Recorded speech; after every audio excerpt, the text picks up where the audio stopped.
La política económica es la estrategia que formulan los gobernantes para conducir la economía de los países. Esta estrategia utiliza manipulación de algunas herramientas con fines de resultados económicos específicos. Política monetaria.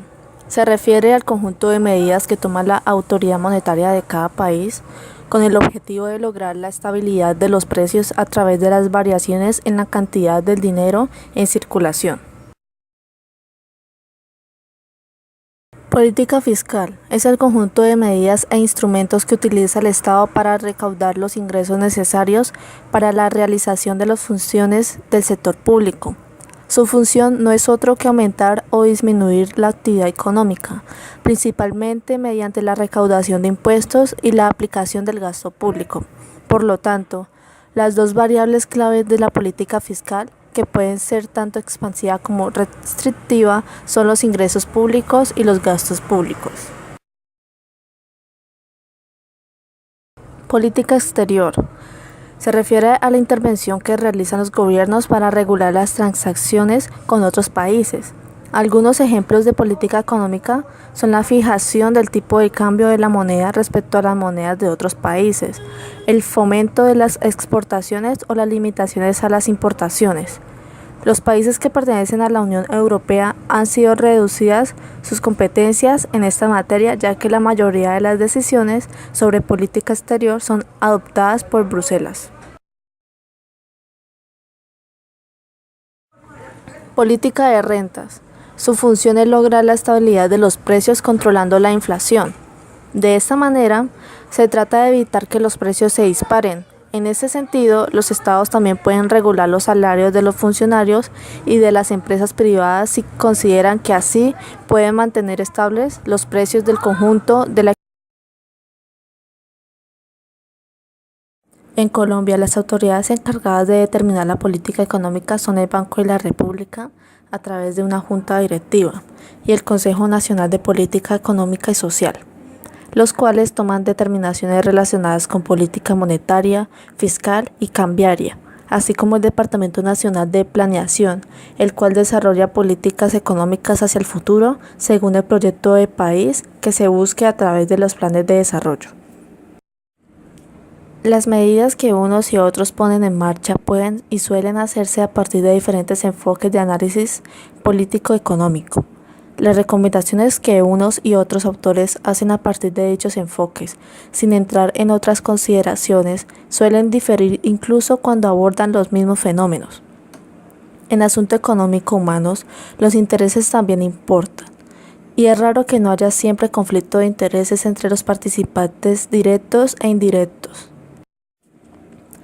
Estas estrategias están constituidas por diferentes conjuntos de medidas, leyes, regulaciones, gastos en educación, sanidad, subsidios y ayudas o impuestos y tasas para obtener ingresos públicos y también a veces para alterar los incentivos que confrontan tanto los agentes del sector privado como de las administraciones públicas y otras entidades. Normalmente, los objetivos buscados o los intereses promovidos por uno u otros parlamentos y ejecutivos difieren en función de los partidos políticos o coaliciones que controlen dichas organizaciones para la toma de decisiones públicas.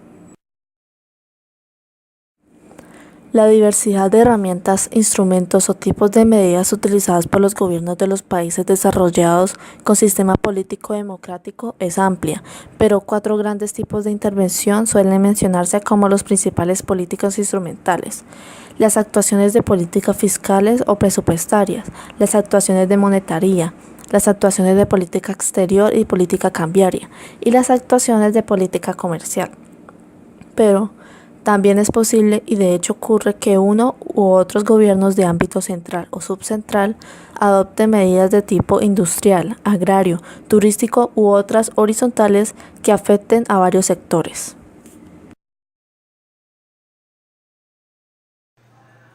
De acuerdo con esta información, una semejanza que podemos encontrar es que la política de rentas se relaciona con la política monetaria, ya que sus objetivos son similares en cuanto a lograr la estabilidad de los precios controlando la inflación.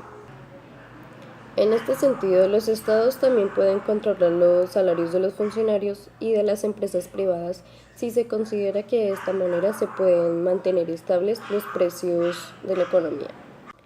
En cuanto a las diferencias, podemos encontrar que mientras la política fiscal tiene efectos en la actividad económica y en el crecimiento económico, la política monetaria tiene efectos en la inflación y en la tasa de interés.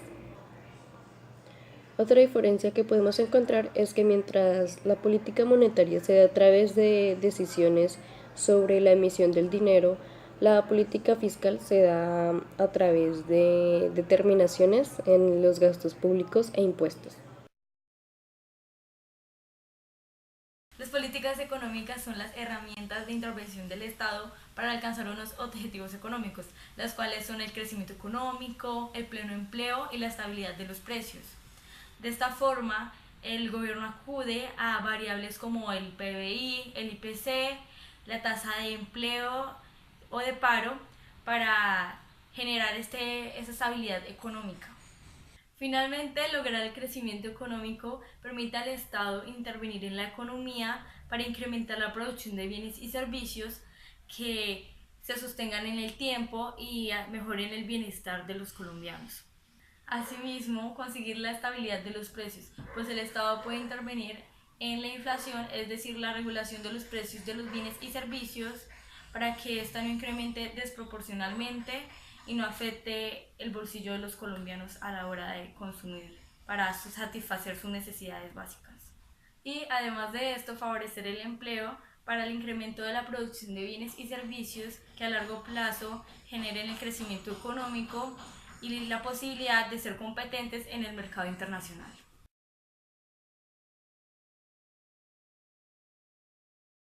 La política monetaria nos ha afectado en el ámbito económico y social, ya que el salario mínimo para este año es de 781.242 pesos, con un incremento de 5,9% a comparación del año 2016, en el cual fue del 7%. Además de esto, la inflación para este año se redujo a 3,5% en comparación del año pasado, que fue del 4%, lo cual nos asegura un incremento fijo de la tasa de interés. Asimismo, este año hubo la posesión de un nuevo presidente que trae nuevas estrategias económicas, dentro de las cuales se encuentra el incremento de los impuestos, que a decir verdad, en comparación con los salarios en Colombia y el salario mínimo. Por otro lado, hablamos de la evasión de impuestos. En la parte política, el Estado piensa que mucha gente no contribuye con el pago de los impuestos por beneficio personal, pero realmente no es así. ¿Cómo pretende el Estado que podamos pagar estos impuestos si como aumentan los impuestos no aumenta el salario mínimo? No es algo lógico, pues una persona que recibe su salario mínimo puede apenas acceder a suplir sus necesidades básicas y dentro de ellas pues conseguir los productos de su canasta familiar. Entonces, si se aumentan los impuestos pero no se aumenta el salario mínimo proporcionalmente, lo que realmente se está haciendo es alejar la posibilidad cada vez más que esta persona pueda acceder a pagarlos. Y en cuanto a lo social, obviamente la evasión de impuestos nos afecta a todos, pues se reduce la contribución del Estado para proporcionarnos espacios públicos, salud, seguridad, educación, entre otros que nos beneficiarían a todos. Si hablamos de la política de comercio exterior, debemos remitirnos a la apertura económica en el tiempo de nuestro expresidente César Gaviria. Nosotros no estábamos preparados para remitirnos al mercado internacional ni para la apertura económica como tal, pues nosotros no éramos competentes frente a potencias actuales. Los presidentes posteriores a él realizaron tratados de libre comercio con países como Chile, China, Estados Unidos y otros, en los cuales nosotros realmente no tenemos beneficios. Los que más se benefician con estos tratados son los países extranjeros, pues nosotros tenemos un empresario común debe pagar cierta cantidad de impuestos, mientras que en comparación con los países extranjeros estos impuestos no son nada. Por otro lado, el Tratado de Libre Comercio con Estados Unidos nos permite evidenciar que nosotros no somos competentes en la parte tecnológica, pues ellos son una potencia. Ocurren situaciones en las que las empresas extranjeras llegan a Colombia para comprar empresas públicas o privadas, despropiándonos de nuestro territorio y limitando nuestra capacidad económica. Entonces va a llegar un momento en que Colombia no va a ser Colombia, sino va a ser un estado de Estados Unidos o de otra potencia con la cual tenga tratados con la cual tenga tratados de libre comercio fijos. Entonces llegará un momento en el cual la economía colombiana dependerá de las empresas extranjeras y no propiamente de sus empresas.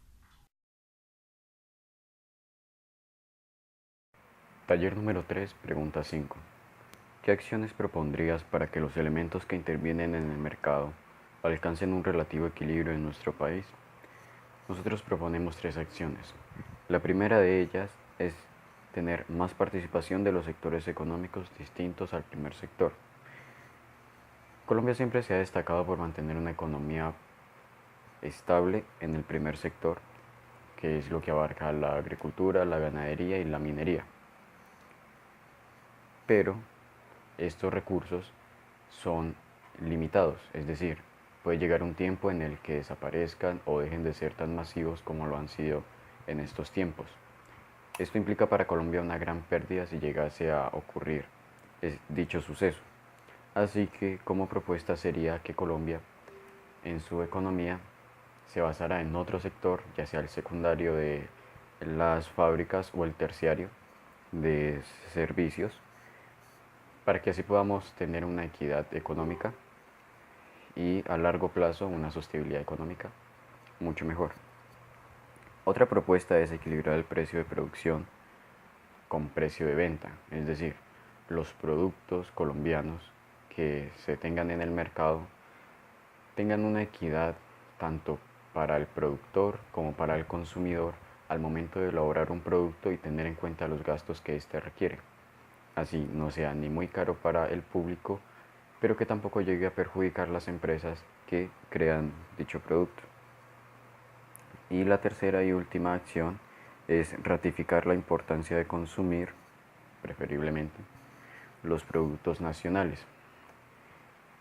Las empresas que hay en Colombia, ellas aportan directamente al PIB del país, es decir, el Producto Interno Bruto del país se vería mucho mejor si estas empresas crecieran, ya que al ser nacionales invierten tanto en Colombia, ya sea dando a ofrecer sus productos como directamente comprando demás materiales para seguir realizándola.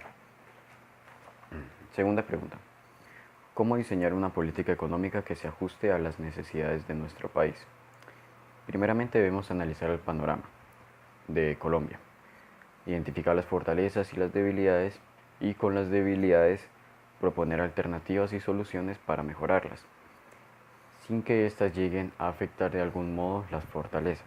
Es decir, hoy en día Colombia está teniendo una grave crisis debido a la caída del precio del petróleo. Así que podríamos implantar un enfoque hacia otro producto que pueda equilibrar las pérdidas que dejó esta caída del petróleo, pero sin dejar de lado al petróleo, pues sabemos que también aporta cierta cantidad económica al país. En definitiva, una política económica en Colombia necesita crecimiento tecnológico, que es algo que también Colombia debería crecer, para que este proceso no afecte gravemente a la economía del sector, para que este proceso, desarrollándose las tecnologías, ayuden también al beneficio del sector primario, para que no siga utilizándose tanto las tierras ni afectando el suelo colombiano. Todo esto con el propósito de que se tenga tanto un desarrollo económico sostenible como uno ambiental.